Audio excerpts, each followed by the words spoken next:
What's going down, everyone? I was muted. Sorry, the timer was going up. I was misreading it. So before we kick things off, I got a couple announcements. This is a thing that I spoke about on the MEC podcast, which is also powered by BeatStars. I said there are a lot of platforms out there that help their members out and give them best practices, give them opportunities, so forth. But I also said that BeatStars is really exceptional in a lot of ways, and this is what I mean. So they've been curating a YouTube channel called Best Beats on YouTube for a while, and the new uploads are posted every day at 2 p.m. Eastern Standard Time. So make sure to go like, comment, and subscribe to that channel, and see if your beats make the list, because they are adding BeatStars members beats all the time. And then the other thing too that's also being done for members is a BeatStars award. I'm super excited about it. It's the first annual BeatStars award. A lot of us were not nominated for Grammys, and I'm way more excited about this than I am about any other award show. All the nominees for all categories have been announced, so the voting is live. Keep voting for your favorites at BeatStarsAwards.com, and tune in live for the award ceremony on January 10th, 2021. So top of the year. This is how we're starting the year. Starting it off right. And now we're going to start the afternoon off right. I have a very special guest. Let me bring him in. Major League Beats, thank you for your time. Thanks for sitting down and joining us today and having this interactive conversation with the producer community. How are you feeling? Man, I'm feeling great. Thank you guys for having me. I'm definitely honored. And shout out to you and shout out to BeatStars as well. Yeah, absolutely. So let's just jump right into it. It is interactive, so if people ask questions throughout the conversation, I'll display those on the screen and we can address them. Some of the questions might be crazy based on some of the people in the chat right now, but we can handle that. So how long have you been making beats? First off, I've been producing about 8 years now. Okay, and you have a musical background beyond making beats. What is that? I've just always played piano, played keys. I played in church when I was a little bit younger and stuff, and it's just what it is. I was in a band as well in high school for a good little while. What kind of music was the band playing? Hip hop, urban.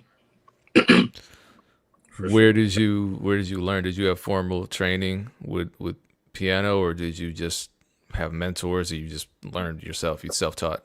Man, my grandfather came home with a piano one day, like just out the blue, and I used to just bang on it, kind of, to get on my grandmother's nerves so I can go outside and play and stuff like that.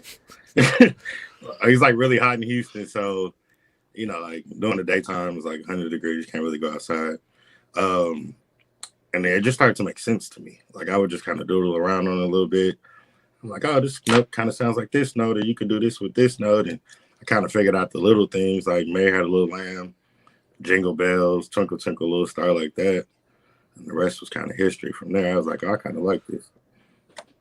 It's interesting because what age were you at I was in when you were doing it? Fifth grade. Yeah, a lot of fifth graders are not interested in teaching themselves how to play piano. A lot of them are interested in, I don't know what year that is. I'm not going to ask, but I guess I wanted to play piano when I was in fifth grade, but I was a weirdo. I also just wanted to play video games too, and most of my friends, that's what they wanted to do. Yeah, I don't know. I took a liking to it. Like it was pretty quick too. Like as far as just me getting interested in it, like it was a couple of days of just kind of banging around on it, and I don't know, like notes just started to kind of make sense. I would put on like my cassette tape player. That'll definitely kind of give up a little bit of my age, but I'll put on my cassette tape player and just say, you can say audio player. I would put on my cassette headphones, my Walkman, and I would just kind of play along and pick out notes that I would hear in the song, and it just kind of went from there. It's crazy. All right. So you started making beats about 7 years ago. You've been playing piano for a while. How long have you been making music for a living? Full time, probably about 2 years, maybe a little bit longer than 2 years. Like so I know a lot of people are at this point in their life where they're not sure how to get to that stage they want to, It's a big risk. It's scary to quit your job. I don't. What was your story like around the time when you decided that you were just going to go full time? What position were you in life that allowed you to make that choice? I was at work one day. I kid you not, I was at work and I had this warehouse job. I was making pretty good money. I'd been there for a little while, and it was getting to the point to where like I was making my 2 week salary or monthly salary in like a couple of days. Like I was at work selling beats, and so I was like, all right, brother, like you was kind of pointless. You know what I mean? Like, and then I would have to leave work to go home and work on projects and spend a lot of time knocking out records. And I was kind of tired from work, so it was kind of like a drag. And then it was just like, bro, you're making way more money selling beats than you are here. So it was like, all right, now it's about time. And then the YouTube started to pick up as well. So I was like, all right, it's about that time. Did you have some money saved up in anticipation of making that transition, or was it kind of a decision that you made at the moment and you just said, I'm just going to make this work? I had some money put to the side that I was making from like beats and stuff, and I had some money I had just saved, period, from life. And I was like, yo, we're just gonna give it a try for like 6 months. Let's see what it do. Like if it don't hit, then we'll go back or whatever. But I just gave it a try. I was like, I mean, I had a decent amount of money, and I was like, you're making more money doing this while you're here at work. It's just kind of pointless. And so it was about that time where it was like, all right, bro, let it go. So 2 years ago, before 3 years ago, let's say, before you quit your job, you said you were making a fair amount of money off of beats. What was the source of that income mostly, in terms of just musical money? YouTube was heavy. YouTube sales and Instagram DMs, like mostly Instagram DMs. Like a lot of people were just like, yo, bro, I seen your beats on YouTube, or I heard about this, I heard about that. Let's work on the project. Let's do this. And that's really where the money just started coming in heavy. Got it. And so right now, beyond just working on musical projects and beat licensing, you have multiple revenue streams. Hmm. What are some of those revenue streams beyond just selling beats online? I work. Well, most of it is through music, like owning a studio, working at a studio here in Houston. I don't own it, but I run this studio here in Houston. So a lot of people just coming in for recording time. I engineer as well. Um, I have my merch going on YouTube as well. My father owns a moving company. I help push that and promote that as well. And so, I get out here and do a few other things as well. It's a blessing. How did you learn to engineer? YouTube mostly, and being in the studio with great engineers. In like 2012, 2013, a good friend of mine, Brodini, he used to engineer a lot of like the up and coming artists out here in Houston, from the Sauce Walkers, the Sosa Mans. And like I would just be in the studio with him every day. And be like, bro, this is how you compress this vocal, this is how you do this is how you EQ, da da da. And so I would just practice on my own. And then I kind of got good enough to, just record as well. So a lot of producers naturally want to learn how to engineer, whether it's making their own beats sound better, or whether it's becoming a tracking, mixing kind of engineer, vocal production, all that. In your experience as both a beat maker and an engineer, are there essential pieces of studio gear, or is that just kind of a myth? Man, it's crazy. I've seen people do it without it and with it. You know what I mean? So I won't say it's a myth, but I've seen people mix records at the crib with like literally nothing but headphones. You know what I mean? Like, or record a record at the crib. And I've been in major studios and big studios with a lot of gear, and the mixes, it's okay. So, I mean, you just got to make it happen with what you have. I think we see it every day with a lot of younger kids as well who are just talented. Sometimes you got the ear, and I've seen people make it happen with just a computer and some headphones. For you, what's your process like? Do you prefer to mix in headphones? Do you prefer to mix in a particular type of monitor? Um, I like to mix at the studio just for different sound fields of hearing things. I don't mind mixing in headphones, but it's not gonna be like my final mix. My ears just don't work with headphones that well. Like I definitely like speakers. Which speakers are your favorite? The Yamaha HS7s. I think we've all had a pair of KRKs at some point in our career early on. Um, we have the events here. I like using those a lot. Really, really crisp sound. So I really like the events a lot. But the HS7s, the newer ones, Yamahas are dope. So you're currently in the studio that you run. Yeah, I'm in the studio as we speak. Okay. Are you there every day? I mean, you're treating it like a 9 to 5 where you have office hours there. I'm in here every day from 9 to 5, sometimes 9 to 7, sometimes 10 to 7. But I definitely run it like a 9 to 5 all day, every day. And are you making beats while you're there as well, or just running Yeah, sessions? I make beats All every the day. above. Some days I'm running sessions. But even if I have sessions in between sessions or before my sessions, I'm making beats for sure. I'm cooking up every day. Does being an engineer help you with regard to selling beats and connecting with more artists?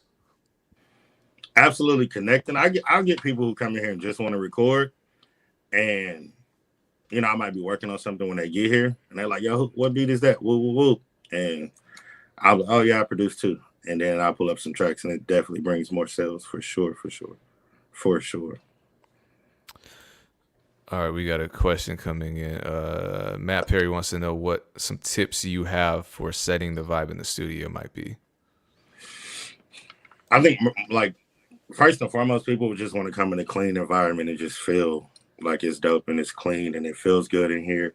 I normally keep the temperature, the cooler temperature. I have like candles in the studio a lot of times.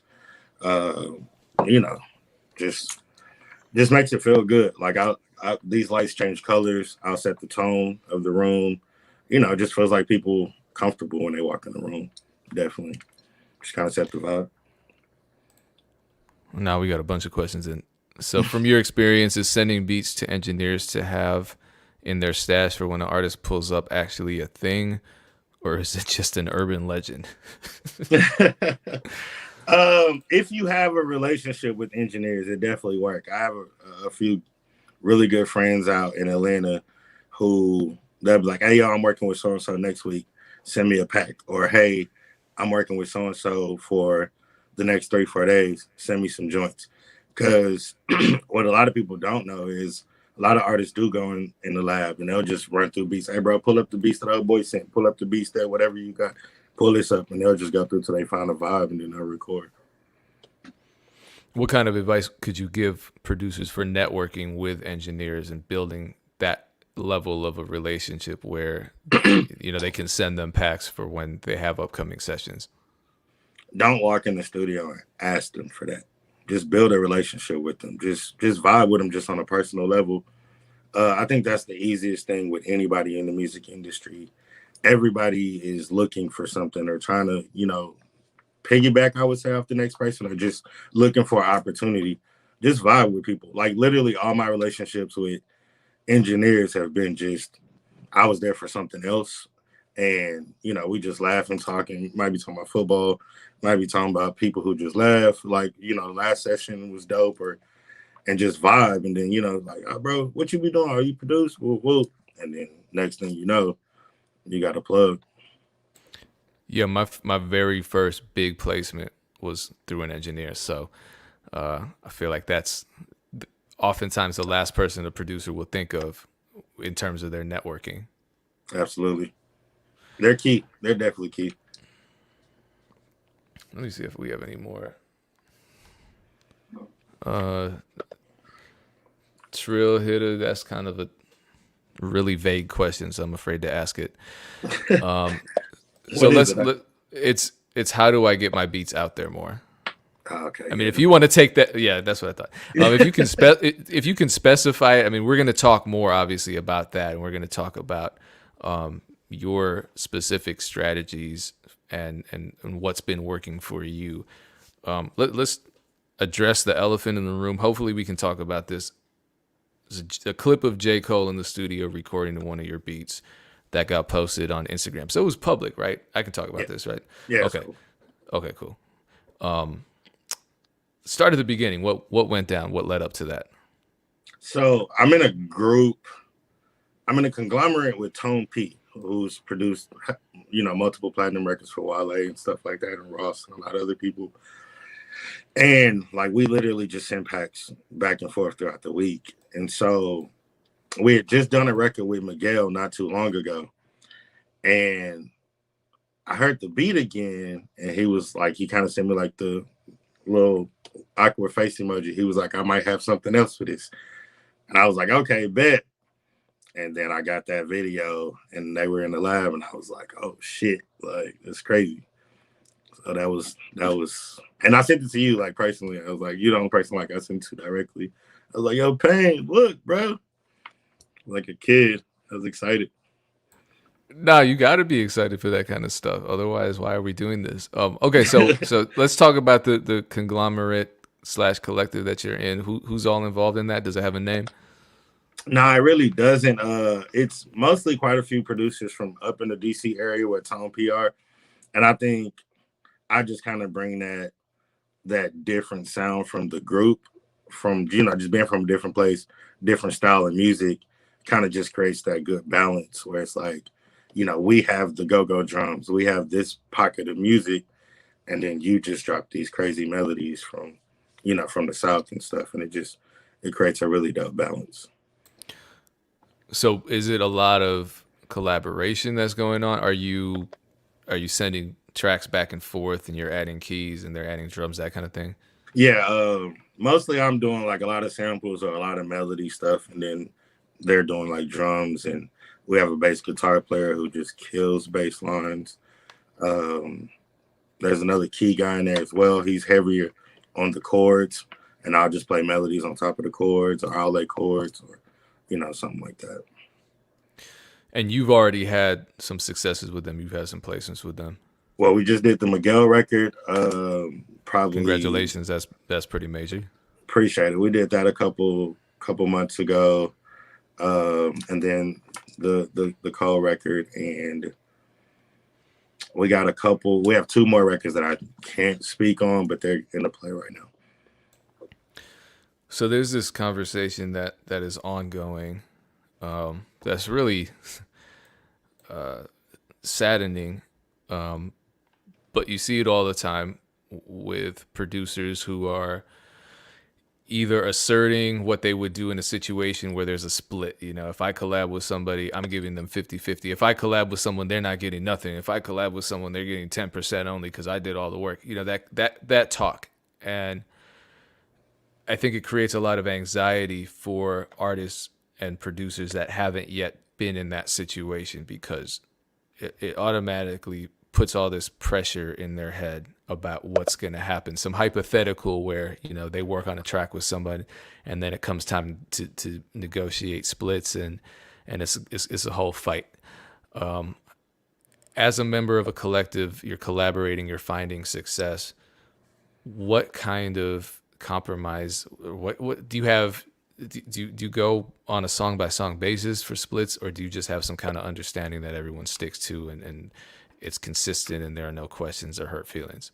Well, one thing I love about Tone, this is my first time being like in a collective. I've had a duo situation in the past, and everything was split, 50-50 between us. We were doing a lot of creating together.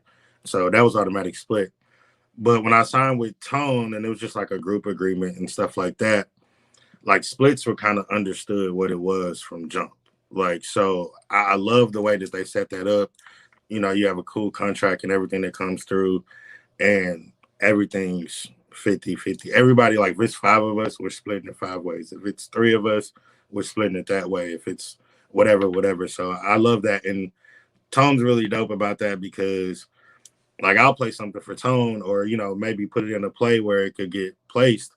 And he's like, bro, you're getting 25 off of it anyway. Like just, it's all good just for making that play. So I haven't really ran into it yet with anybody, but I've heard a lot of stories from being in rooms with other producers and things of that nature. And that definitely is a headache. You know what I mean? It's like, bro, I did this much of the record. I mean, I know I did a record with Tone, and like, bro, I got an equal share, and I literally added one line of keys. You know what I mean? Like, I added a few more things, but when the record came back, the only thing they kept that I added was like the line on top of the keys. I We got the split sheets back, and I had equal percentage and share. So I mean, that's a blessing. Yeah, I'm like you, where I work with a lot of producers, and I've personally not run into a situation where I had to really get into a real conflict with somebody over splits. But I hear about it all every time I'm online. It's like, if you just send me a loop, you're getting 20%. If you're mad about it, kiss my ass, all this stuff. I'm like, wow, I'm so grateful to not be working with people like that. Agreed. This looks like a really long question. Since you are both in collectives, can y'all please touch on the differences between having one or multiple collaborators on a beat as compared to you sampling them? Are the splits the same? Do the situations play out differently? Ooh, yeah. I think we both have experience with samples, so For sure. I would like to yikes. shout out that my first ever sampled record came from one of your kits back in the day on Facebook. Shout out to Payne for that. Oh I damn. had no idea what I was doing, and I got one of your kits back in the day, and uh, and just used a couple of your samples in there. Shout out to Payne for that. And it was on cassette tape. No, it wasn't on cassette tape. It wasn't on cassette tape. Okay, so in terms of, I'll share my opinion. When it comes to collaborating with producers, I would much rather be in a scenario in which you and I are collaborating and we get a placement than if I sample somebody, because chances are the person that I sample, I don't know. And they might even be dead. And whoever owns the master is one person I have to negotiate with, or the label has to negotiate with. And whoever owns the composition, and that could be multiple people, that's another person that the label has to negotiate with. And so that conversation's happening, and I'm not even in the room. Yeah. So when I finally get my post sample split, I might be cut out completely, and I didn't even realize what was happening. So when it comes to working with, even if I use a sample, from like a sample kit or something, I can contact that producer and have a conversation with them directly. There are no surprises, and I want to, and there's actually a negotiation process, because I feel like we're on a at least a more equal footing. Sometimes it's not like that though. I've dealt with producers who I'll say, hey, I sampled you, or I used one of your samples. What kind of splits do you want? Because there's no README file. I love when there's a README file where it just says this is what I want in the event that you get plays. And they'll say something like, yeah, talk to my manager. I'm like, man, I don't want to. Nah, never mind. I'm not sampling you anymore. I can't do that. I don't know. What's your experience been like with these sample packs and using I've them? only Mostly it's good. Yeah, mostly it's good. I've ran into two that I've used that placed, and I just I reached out to the guy on Instagram, and it's with the same person actually. I reached out to him on Instagram, and he was like, "Bro, whatever you want to do." And I knew kind of like he probably hadn't had any placements or anything, and I was like, "Bro, look, we'll just do 50-50." And he was like, "Cool, bro, cool with me." I mean, I probably could have tossed him 10, and he'd have been cool with it, but I was like, "No, we're going 50-50 across." So I mean, it's only fair. Yeah. Okay. So what informs your morality here? Where, like you said, you probably could have given him 10%, but instead you gave him an even split. Why? Bro, you just gotta do right by people, man. Like it's so much in this industry, bro, where people are. It's a lot of people. I won't say definitely not all, not even close to all, but it's so much like snake shit that kind of goes on in this industry and sneaky shit. And it's like I remember when I didn't know, and I'm still learning. So to just screw over somebody because they don't know is just not. I wasn't raised like that. I'm not gonna be that type of person. Never have been. If anything, I'll get the deal done, and then I'll explain to him, bro. If another producer comes to you and asks you this is what you should what you should want, because I'll get a lot of sample packs that don't have a readme in it at all, and it's like, bro, you can't. What are you gonna say if he placed that record and it goes number one, and you sitting in your car listening to the radio, and you're like, oh, that's my sample. You know what I mean? So Yeah, that's a risk. I mean, it's as risky as using an uncleared sample and not selling the label.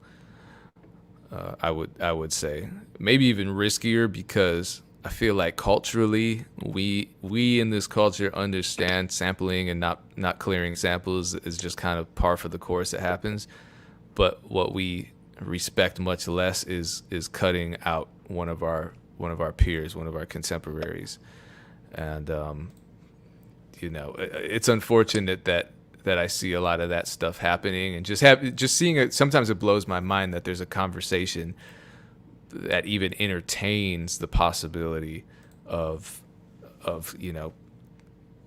cutting somebody out or encouraging others to do that. It's just I don't know. Is it like we're short sighted? Someone recently said there's no money or there's less money, and I didn't even want to engage them. They said there's less money now in the music business, and that's a reason why people are cutting each other's throats. And I'm like, I personally don't think that's why. nah, it's not. I mean, bro, you got a lot of just greedy people out here, like, and that's just what it is. Like, you got a lot of greedy people who just, it's like, bro, we ain't got to pay him because he doesn't know any better, and we got to cut that shit out. Yeah. Yeah, how do we cut that out? I mean, what do we as producers do to kind of, I don't know, encourage, because we can sit on social media and argue all day and Yeah, call each other names all day, but how do we actually work towards real change? How do we model behavior that's more informed and less informed by greed or by I don't know, negativity and combativeness? definitely.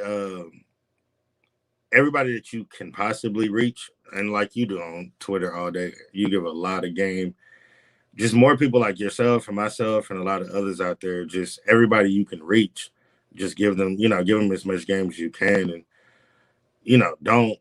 I don't even hang around people who do shit like that because I know for a fact, bro. If you'll scam old boy, you'll scam me too if you had the opportunity. So, nah, like just we can't change the world individually by ourselves, but we can just reach back and just do dope shit as best as we can and just continue to be good people as best as we can. So switching gears, you make really organic and soulful sounding beats for the most part. What's your approach to making your beats sound so organic and real, especially when I know you're probably using a lot of digital gear, VSTs? Don't think, just create.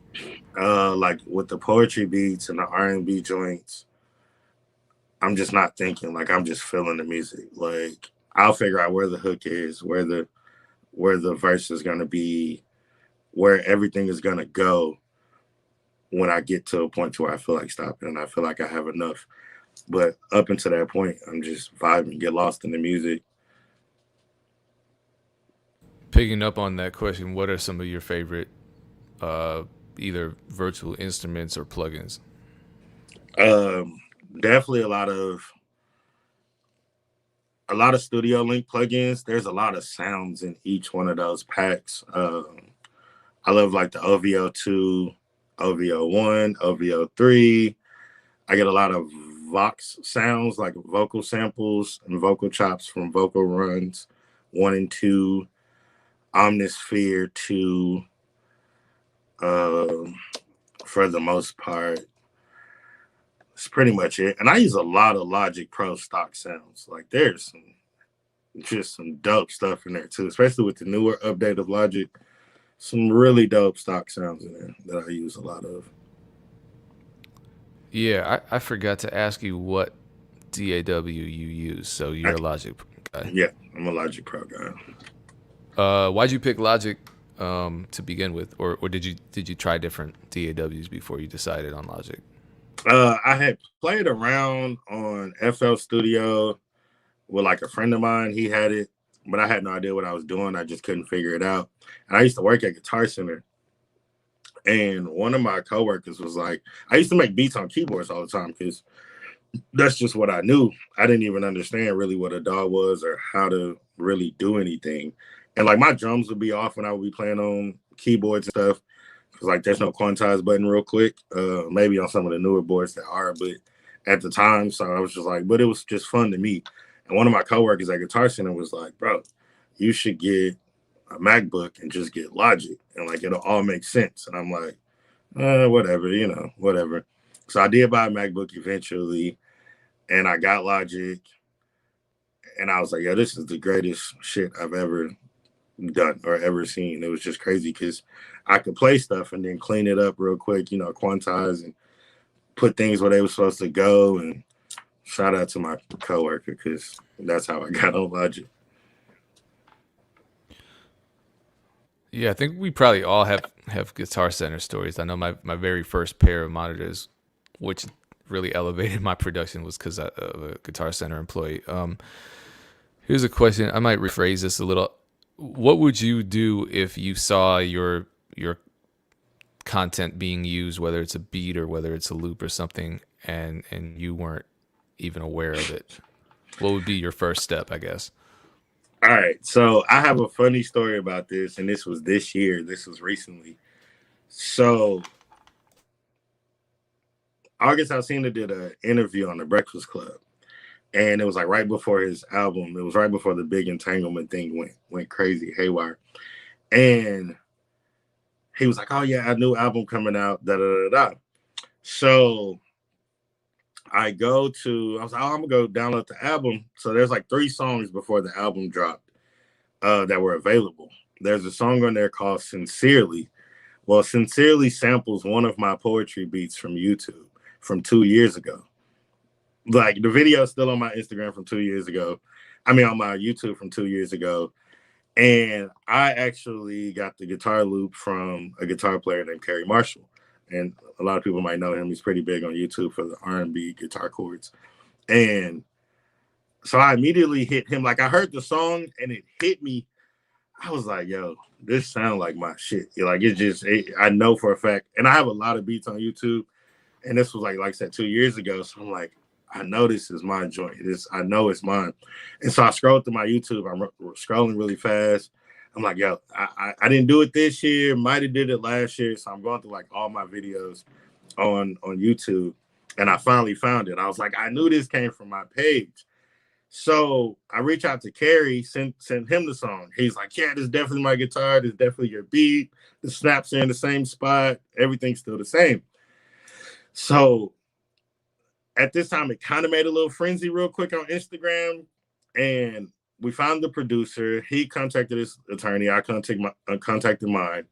We found the producer who produced the record. And he like hits me in my DM, and no shade to him at all. He was like, bro, I didn't steal your beat. I didn't da-da-da-da. And I'm like, well, it's cool, but I know I have proof right here, bro. This is my original beat for sure.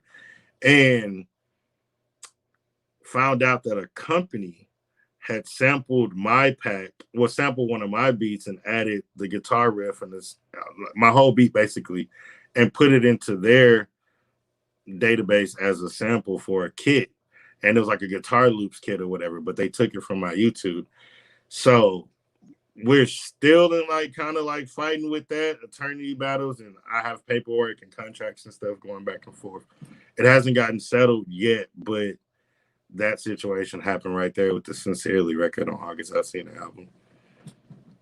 And so, wow, yeah, and you can go listen to it right now. Yeah, you said you had a crazy story. That's a crazy story. Yeah, that happened a couple months ago. Well, as soon as this album dropped. Well, I mean, I talked about this didn't happen to me, but I talked about stuff like that has happened to me, but it just got worked out. But I talked about this with Illmind because I had somebody send me a pack that they made, and it was full of samples that they didn't actually create, and they were like, "Yeah, these are my loops. Go ahead and use them." And he said that was happening to him all the time because he was one of the the first producers with a high profile to really be releasing a lot of sample packs, and he's been doing that forever. So it's just, I guess, I think people think it's a lot less serious than it is to do that kind of thing, Agree.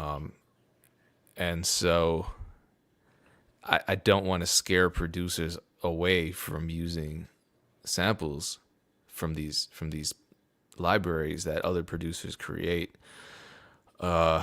But sometimes it helps to really consider the source and figure out, you know, whether the source is reputable or not, and just minimize the risk of finding yourself in a sample entanglement, let's say, because that can get ugly. It can reflect really poorly on your career. Like you said, it wasn't the producer's fault, but it still looks bad for him. Yeah. I mean, I totally understood where he was coming from. I thought it was crazy that a company actually went on my YouTube though and Yeah, sampled it and added it to their catalog. I'm like, yo, that's wild. like it was a company that maybe It's like a we'd all legit be company. aware of. It's like I wish I could have the name off the top of my head because I would definitely have no problem airing that out. But Okay, that's I'll crazy. DM you though. Like I'll look it up. Like I have the files and everything.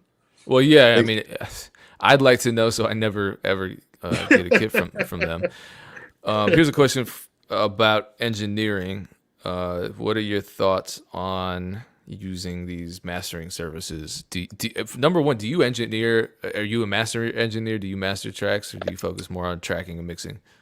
Mostly tracking and mixing for me. Um, I have heard masters though that have like been through. Hey, bro, I got this mastered online for $35 or $50. I don't know. I really don't know. I guess they sound okay, but I would say send it to a mixing. I mean, a real mastering engineer that maybe if you wanted some tweaks done to it, it could still be edited. Versus, I don't know, maybe if you could reach out to them and be like, hey, turn the lows down a little bit or whatever, or the highs down some. I'm not sure, but I think it's a great tool though for people who, you know, just want to get something kind of cleaned up really quick. I think that's dope if you don't know engineer who masters. So now that we just told this awful story about loops and sample libraries, where do you weigh in on this pro or anti loop conversation that just seems to never end in the producer community? I see you post that on Twitter, I think yesterday or day before that. Man, just make dope music. I personally don't care. Like, I mean, whether you loop or like I've used loops, I've used samples, and I play keys. So I mean, it really doesn't matter. You know what I mean? Like it doesn't make to me it doesn't make a beat maker or a producer any less talented. Because I've been in rooms with some dope people, and I've watched them dig in loop packs. You know what I mean? So it's like I really don't care. Yeah, I mean, everybody from Marshmello to I don't know, name a hip hop producer is using loops. So Yeah, every last one of them. So I mean, it doesn't bother me, bro. I don't care. I think that's like the dumbest conversation and argument ever. okay, so let's move on to something smarter. A lot of producers are frustrated by the whole type beats keyword thing. They don't like it. They don't know which artists to target. They get frustrated. But you started targeting a type beat keyword that I personally would have never thought of, which is spoken word type beat. What made you target that keyword? You know what's funny is I was making a beat one day at the crib with one of my coworkers from Guitar Center, and it was a different one though. It was one of my homegirls, and I was making an R&B beat, and it was just a little bit slower, a little bit vibier. And I was like, oh, it's not the tempo I need. I'm just throw it in the trash and just start on something new. And she was like, nah, it's dope. You know, like, just turn the mic on real quick. Turn the mic on real quick. So I turned the mic on, and she spits a poem of it. And it was so hard. Like it was just dope. And I was like, I'm gonna drop this on YouTube as a poetry beat, whatever. I probably did like 2, 3 more next couple days. And I left YouTube for a little minute, probably like a year or two. And I came back to my page. At the time on my YouTube, I probably had 300 total views and probably had like 10, 20 videos on there. Like nobody watched my beats on YouTube. And I came back and I clicked the About Me page and I had like 130,000 views or something. I was like, did I like make a fool of myself? Did I do something funny? It's people making like, there's no way people are checking out my beats. So where did these views come from? And I click on like I'm going through my videos and it's like Wale poetry type beat, 30K. This poetry type beat, 15K. This poetry type beat, 50K. And I was like, bro, you onto something. Like, I don't know what it is, but you probably onto something. So I kind of kept going with it. At this time, I was really trying to break into the music industry. So I wasn't really dialed into it as I am now. But I just kept dropping them just to see what they were going to do. And I hate that I didn't just go ham right at that moment, because instead of being at 7 million, I'd probably be like 20, 30 million. But I just started dropping a couple and I would go back. And I remember the time when I took it serious, I seen I was at like 830,000, 840,000. And I was like, bro, people are really looking for this. Like, bro, it's a thing. And at the time I can Google, just like now I Google poetry, spoken word beat, or poetry beat, or spoken word instrumental. All my videos were coming up. And I was like, bro, you just got to rock out. Like this, you found it. Like, this is your thing. Like, just kill it. And so I just kept going with it. Yeah, because it's not like being an early adopter of, Drake type beat 2021. It's really one of those lanes that other people just have not really tried to target, but there's a clear search volume for that. There's a clear demand. And some people might be thinking spoken word type beat. You recently had some success with a Jordan Dwayne record, which was a spoken word piece. And I believe that song ended up on VH1. So how did that song come together, and how did it end up on TV?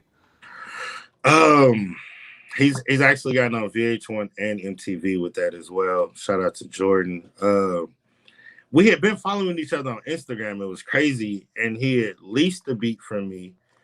And then he was like, yo, I don't really know how this music thing works. I don't know about royalties, publishing, none of that. What city are you in? Can we just sit down and have a conversation? Like, I'll fly to you. Small world. He's in Houston as well. I was like, yo, this is crazy. And so he pulls up, like we end up linking up. And he was like, yo, I want to put some money behind it, marketing, branding. Like, he's like a really, really talented, hustling, just grinding artist. And he was like, I'm going to get it on MTV. I'm going to get it on VH1. I'm going to do this. I'm like, all right, bro. You kind of hear that sometimes from artists. But everything he said he was going to do, he has done it till this day. And I remember getting the first link when it was on VH1. And I was like, yo, this shit is really on VH1. Like, and we met from YouTube, and then met on Instagram. And then come to find out he was in Houston. And he has some more plays coming with that same record. And actually, he's in the recording academy now. Like, it's crazy. Like, I've just watched him just grind like nuts, bro, in like a year, bro. Just it's mind blowing sometimes. It's like, bro. So what I'm curious about the conversation that you had about the splits and royalties and all that. How did that conversation go? We just broke it down. Like, I explained to him, like, get a BMI, get an ASCAP or something of that nature, publishing. And we just went over all of the breakdowns of that, and I helped him set it up here. And he was like, bro, thank you.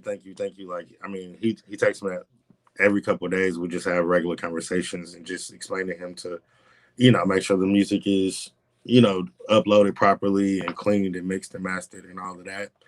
And also, getting it registered and all of the above and everything. I mean, everything we talked about, like, he went and did it immediately. And it's been a blessing to work with him.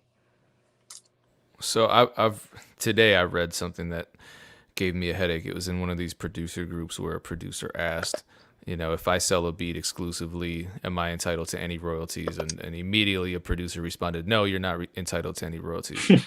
And I've also seen conversations where producers will also assert that if you lease a beat, you're also not entitled to any royalties. Obviously, we know that's not true. But given that there's so much confusion, ignorance, so forth in the producer community, where did you learn all of your knowledge about publishing, about royalty collection, about intellectual property rights? A lot from you, Tammy Latrell. I work with a few people, like my bro who owns this studio fully. He's put me on a lot because he's been in the industry in LA. Just picking up knowledge wherever I could find it. I know you have a lot of videos about it, and you've sat down and talked to other people about it. Tammy Latrell is amazing at it. She puts out a lot of knowledge about it. And a lot of, just sit downs on YouTube, a lot really. And then, of course, like with personal experiences with people. And like, I'm still learning a lot of stuff till this day. It's just so much information. Like, you definitely got to continue to learn new things every day. And, producers have a lot of misinformation floating around their community. So do recording artists. So do you ever find yourself in situations where a recording artist will reach out to you and they'll have maybe a misunderstanding of how, splits work, or a misunderstanding of how the royalties work, and there's potential for there to be a conflict or a negative conversation? How do you navigate around that? Never had a particular issue with somebody. It's typically the newer artists that come into it and they have literally just no idea. You know what I mean? I run into that a lot. I run into artists who are ready to put $5,000 to, budget or market a record, and they have no ASCAP or no BMI, or they've never done a split sheet before. I run into artists who have no idea what a split sheet is.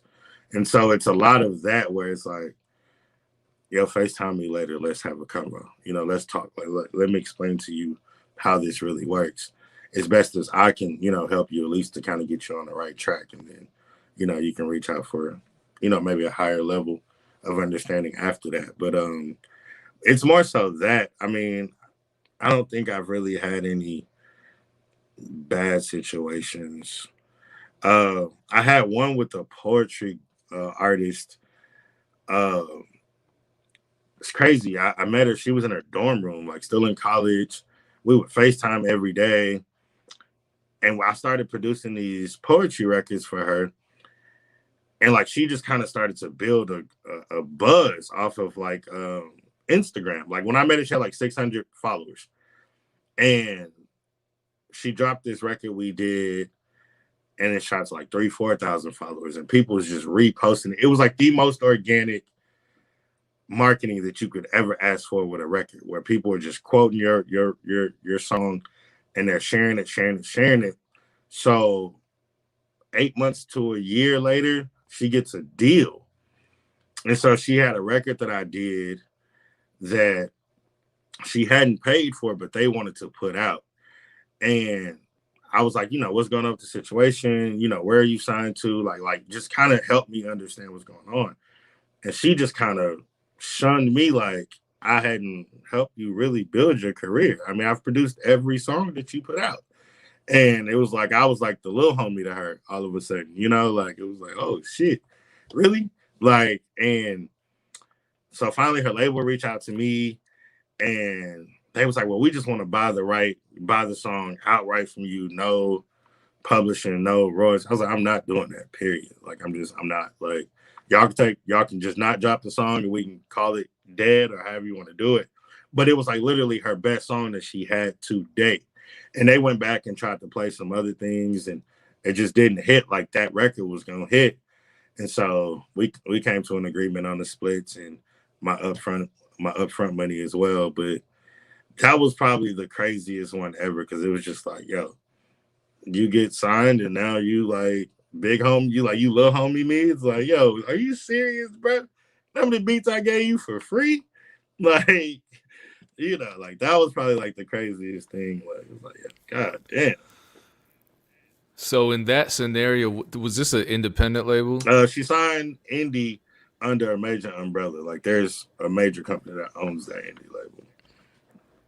But were you were negotiating with the indie, Yeah, right?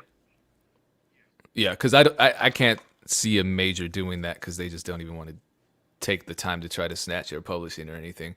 That's so crazy to me that's even. Do you know what this? I guess they probably didn't tell you what the split was, but was the label taking ownership of all of the publishing of yours and hers? Because I can't imagine they were doing it and moving that greedy just to benefit her more than you. That wouldn't make sense.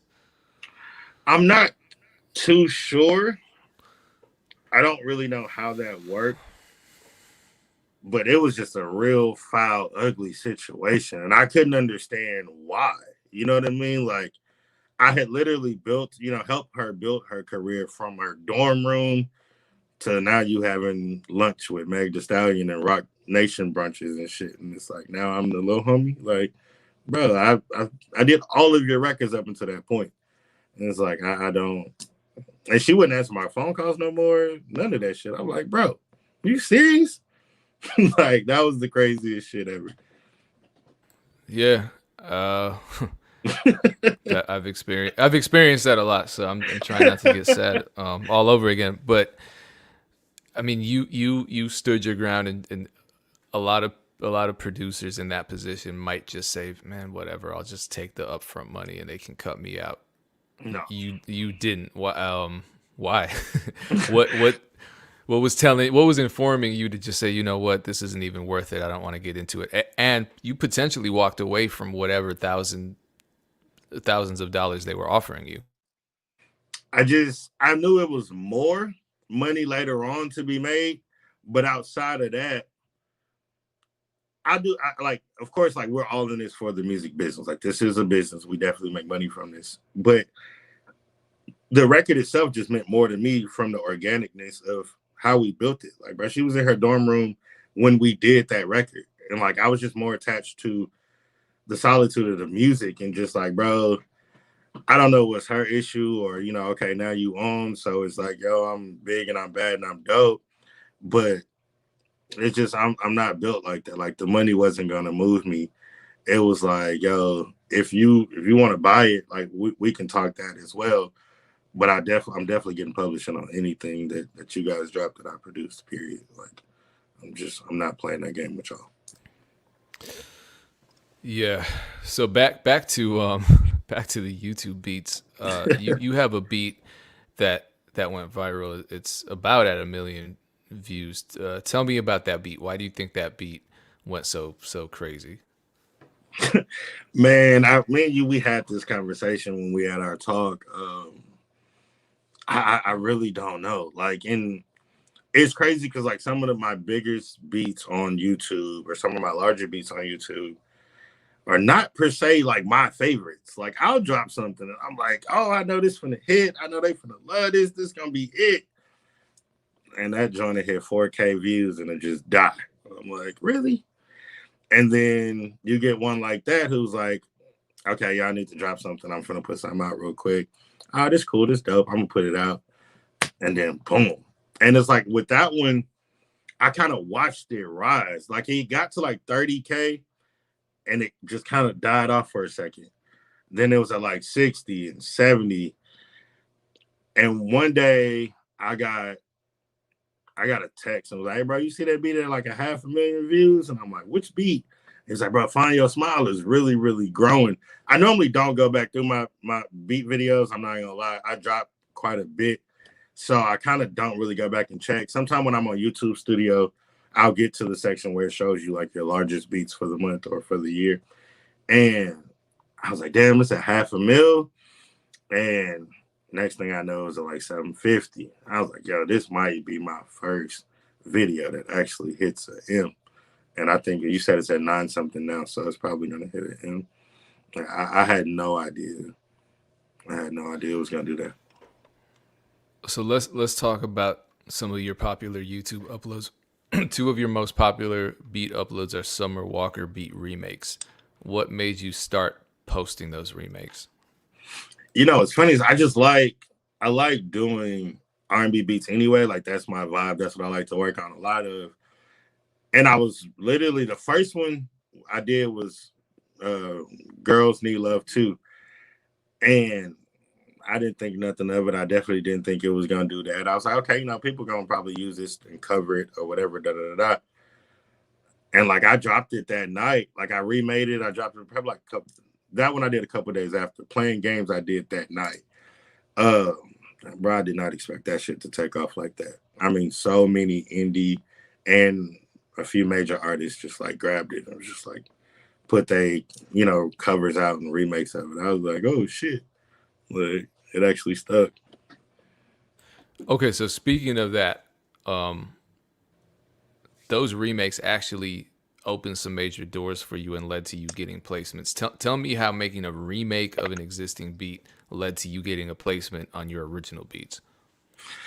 I'll speak on this one. Well, Playing Games, Summer Walker, that joint Jacquees jumped on and got on Instagram and he posted it. Now, when it came out, there was a different beat, but the one that was on his Instagram, and it's still on my Instagram to this day, like you hear my tag and see him in the studio on it.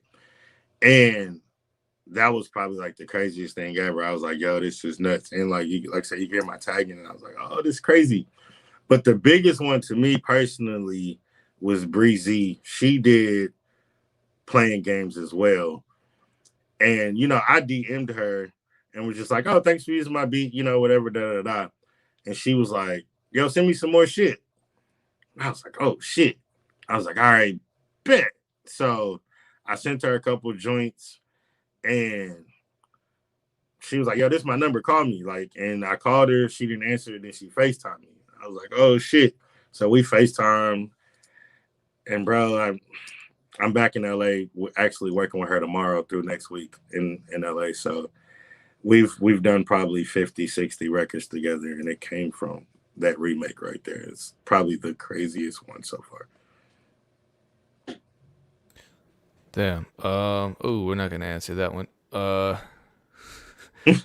guess here's the last question. I want to respect your time. You put out an album back in October, so 2 months ago. Talk about that. That's my poetry over beats. What I'm about to start doing is dropping a beat tape every month with just the poetry beats. I get a lot of people who like, yo, can you put this on iTunes? Can you put this on Spotify? I guess because there's like no replay mode on YouTube. So a lot of people will be asking me like, yo, put this on SoundCloud or put this on iTunes or Spotify. So I'm about to just start dropping albums every month. I have a lot of music that I haven't put out on YouTube. That's I've just been kind of keeping to myself for that.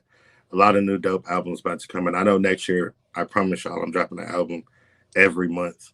You might get 2 in some months, like definitely for sure. All right. How can people follow you? How can people check out your beats? My BeatStars account is Major League Beats on YouTube. Just type in Major League Beats as well. My Instagram is MLB_productions. Once again, MLB_productions. That's Twitter and Instagram. Man, just tap in. Let's work for sure, for sure. All right, man. Once again, appreciate you for joining us and sharing this information. Shout out to everyone in the chat. We had a real nice, active chat today. Be sure to vote in the first annual BeatStars Award, BeatStarsAwards.com, and check out BeatStars.world for all of the upcoming opportunities as well as new features and events for producers. Brought to you by BeatStars. This is the Music Entrepreneur Club powered by BeatStars. Dame will be back on Monday, same time, same place. I'll be back next Thursday, same time, same place. Once again, thank you, Major League. And, appreciate everyone that tuned in, the whole BeatStars community, the whole producer community online. Peace, everyone. Peace. Thank y'all.